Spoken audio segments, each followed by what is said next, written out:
इच्छा या कामना पूर्ति नहीं होने को कहा जाता है दौर्मनस्य। जो दौर्मनस्य है कि जो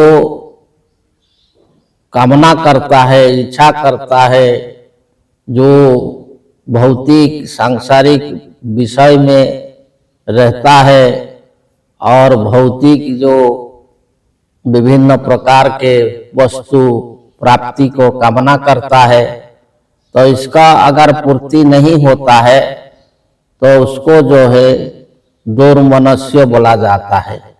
इसका मन जो है स्थिर नहीं रहता है और वो जो है दुर्बल हो जाता है। तो ऐसे जो बोला गया था कि चित्त विक्षेप के जो अविरति है, जो आसक्ति है और जो भ्रांति दर्शन है, जो अंधविश्वास कुसंस्कार में रहता है, तो वो उसके द्वारा जो है वो भौतिक जो वस्तु को प्राप्त करना चाहता है, जो लोभ रखता है, तो जब उसका कामना पूर्ति नहीं होता है तो उसका जो मन जो है दुर्बल होता है, स्थिर नहीं होता है, तो उसको बोला जाता है दौर्मनस्य। और उसके बाद आता है अंग मेजयत्व।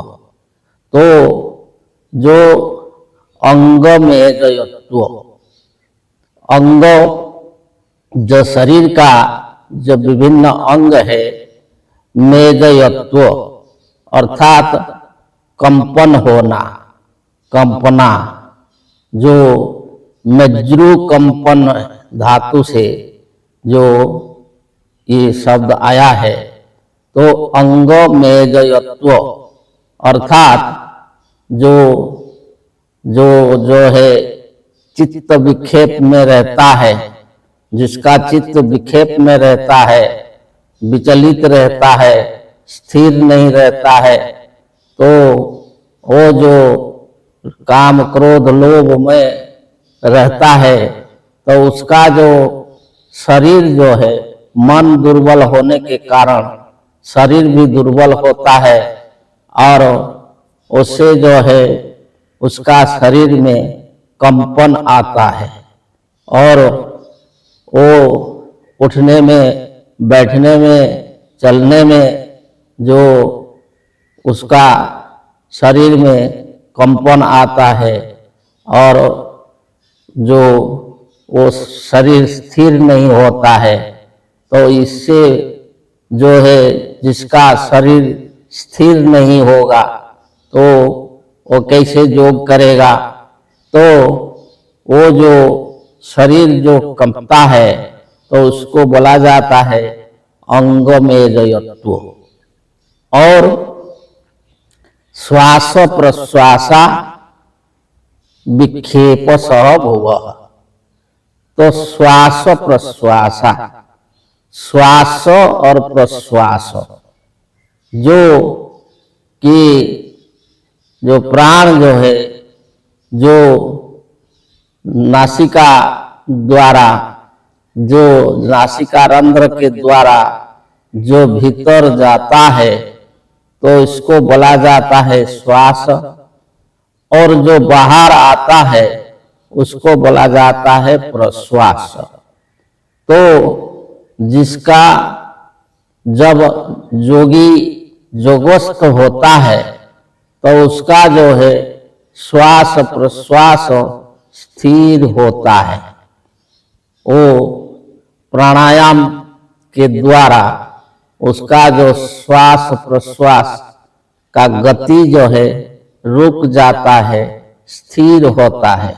परंतु जिसका चित्त विक्षेप में रहता है, विक्षेप सह, जो चित्त जो है विक्षेप सह रहता है, विचलित होकर रहता है, चंचल होकर रहता है, तो उसका जो है श्वास प्रश्वास रुकता नहीं। तो जिसका जो श्वास प्रश्वास नहीं रुकेगा, अर्थात मन जब तक स्थिर नहीं होगा, इसका जो प्रक्रिया जो है मन को चार तरफ से खींच करके एकाग्र करके जो ये सारे जो है विक्षेप को दूर करके व्याधि ध्यान संशय प्रमाद आलस्य अविरति भ्रांति दर्शन, ये इत्यादि जो है विक्षेप है, चित्त विक्षेप, ये सब को दूर करके जब मन एकाग्र हो करके प्राण के साथ जुड़ जाता है तो उसको बोला जाता है प्राणायाम। और उसे क्या होता है कि प्राण का गति जो है रुक जाता है। वो मन और प्राण एक हो करके अही जो त्रिकुट में रुक जाते हैं तो वो समाधि लगता है, योग लगता है। तो ये जो प्रक्रिया है, तो इसे जिसका मन स्थिर नहीं होगा, जो विक्षेप को नहीं छोड़ेगा, तो उसका श्वास प्रश्वास भी स्थिर नहीं होगा, तो वो योग नहीं कर पाएगा। तो इसलिए इस सूत्र में बताया गया कि जो है दुख दुर्मनस्य अंगमेजयत्व और जो है श्वास प्रश्वास विक्षेप सह भुवा। तो जो विक्षेप सह अर्थात चित्त विक्षेप के सह जो रहता है, तो उसका जो है अही दुख जो आध्यात्मिक आदि भौतिक आदि दैविक दुख होता है, और जो है दुर्मनस्य होता है कि जो कामना पूर्ति नहीं होने से मनबल घटता है, और जो है शरीर में कंपन आता है, और फिर जो है श्वास प्रश्वास भी जो है रुकता नहीं, तो ये योग को अधिकारी नहीं बनता है।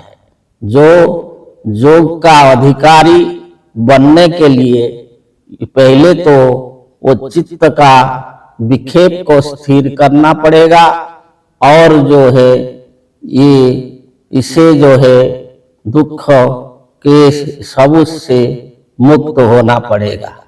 तो इसे जो इस सूत्र में बताए, तो इसका प्रतिकार कैसे होगा इसको आगे बताएंगे। जय जी।